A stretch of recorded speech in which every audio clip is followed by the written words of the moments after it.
Kwa majina naitwa Christina Chilongani.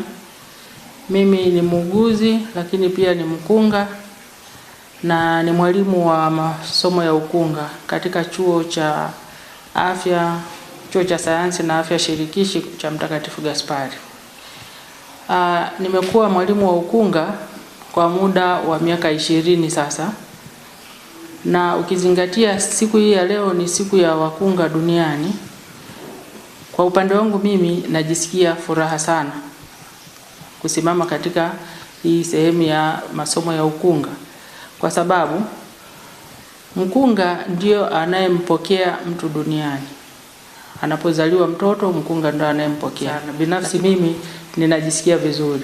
Kwa upande wa siku hii ya leo ya wakunga duniani, mimi naweza tu nikasema nikawakumbusha wakunga wenzangu, naomba tuendelee kufanya vizuri sana katika masuala mazima ya ukunga. Wito wangu kwa wakunga wenzangu, naomba tuendelee kufanya juhudi kwa ajili ya kusaidia wakina mama ili waweze kujifungua salama. Tuwavushe kwenye huu mto wakiwa salama.